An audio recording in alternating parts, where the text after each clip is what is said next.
Hanging from a brass hook was a key and a plastic tag.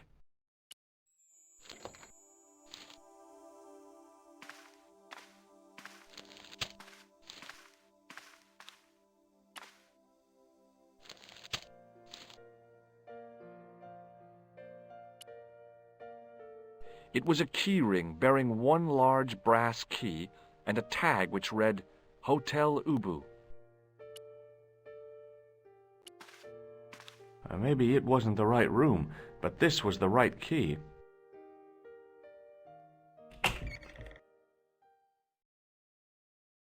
It was a massive mahogany wardrobe.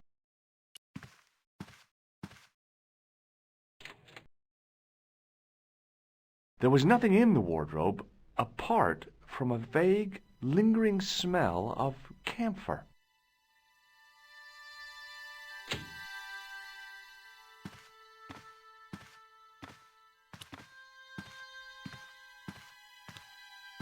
A cabinet stood beside the bed.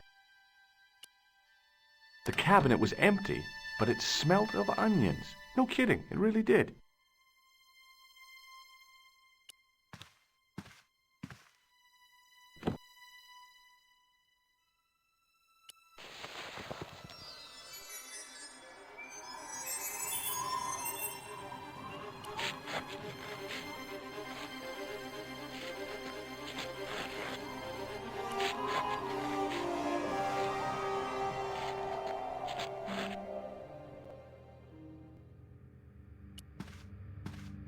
The cabinet had no drawers, just a single door.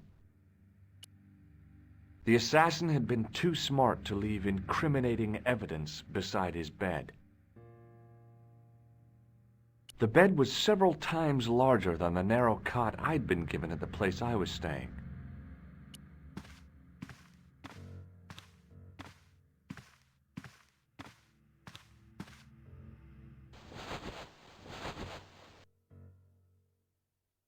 The bed was freshly made, and the crisp white sheets told me nothing about the killer's habits.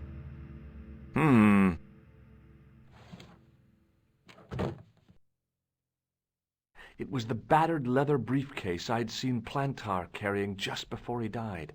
I searched the interior of the briefcase, but, as I'd half expected, it was empty.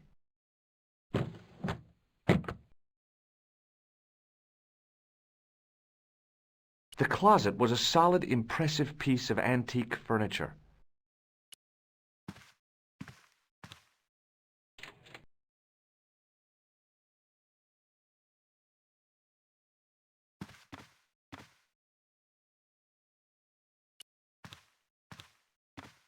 It was Khan. I had the kind of feeling in my stomach that would usually send me running to the bathroom.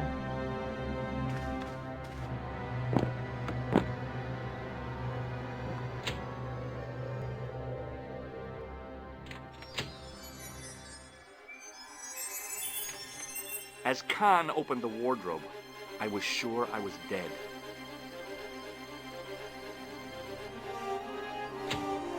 But he grabbed his pants quickly and didn't even see me. I didn't usually spy on men getting changed. But this guy was a killer, and I didn't want any surprises. He left his checkered pants on the bed.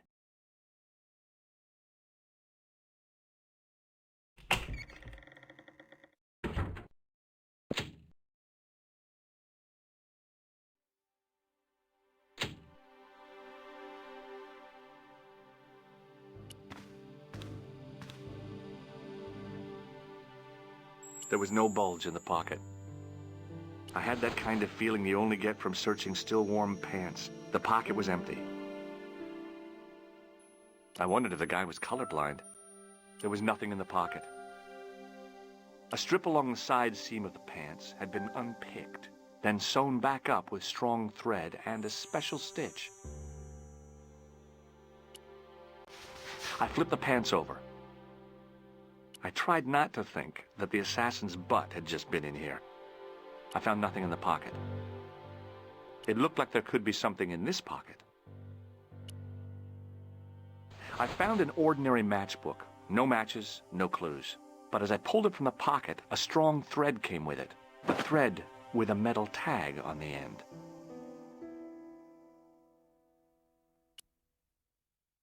I pulled on the metal tag and the thread came out of the pants. It was like pulling out a ripcord. I turned the pants over again. I searched the pocket gingerly and found a pass card. It read, Thomas Merlin, Gruber Electronics Corporation.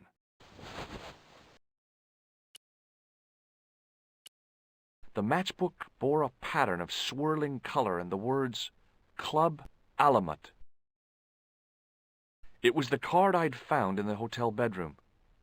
It read, Thomas Merlin, Gruber Electronics Corporation.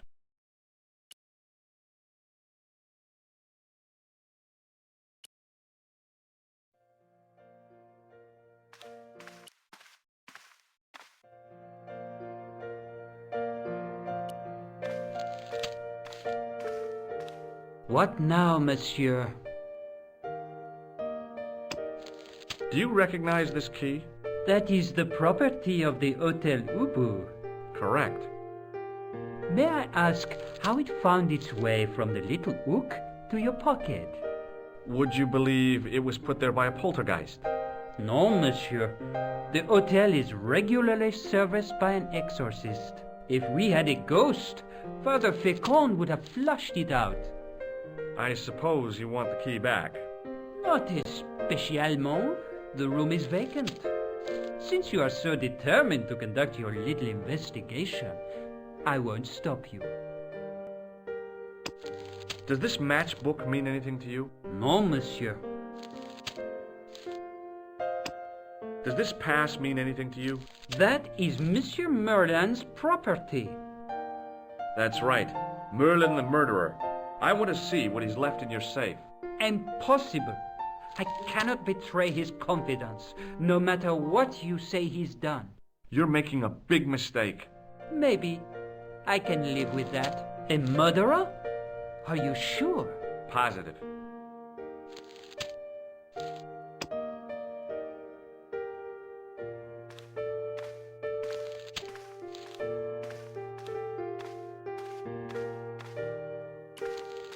Hi, ma'am. Hello, George. What can I do for you now? I found this pass in Merlin's room. So, that deceitful little man is passing himself off as an electrician, is he? Uh-huh. This guy probably has 1,000,000 faces. I found this matchbook in Merlin's bedroom. It came from the Club Alamut. It might be useful to find out if that club is in Paris, George. This is the key to room 21. That's next to the room taken by that rotten Merlin, isn't it? Yes, and it's vacant. Really? How convenient. Maybe it was my imagination, but I had an uncomfortable feeling about this situation. Yeah. I showed the pass to the clerk, hoping he'd give me Merlin's papers, but he wouldn't buy it. He's too scared.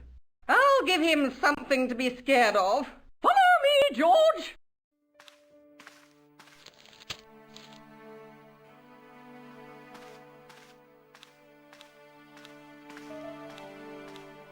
Did you place a package from Merlin in the hotel safe?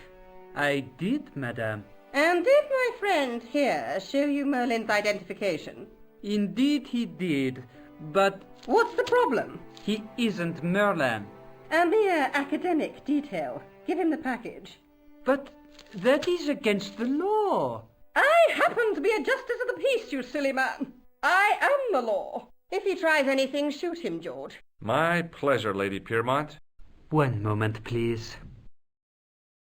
You know, I haven't enjoyed myself this much since Greenham Common. I don't know what I would have done without you, Lady Piermont. Voilà, monsieur. Le manuscrit de Monsieur Merlin. Thanks. How satisfying.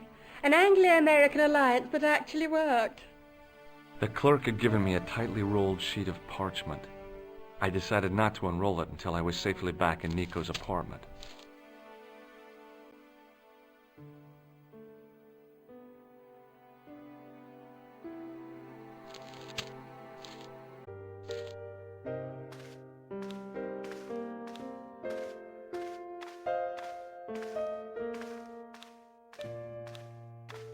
I couldn't leave the hotel with the manuscript.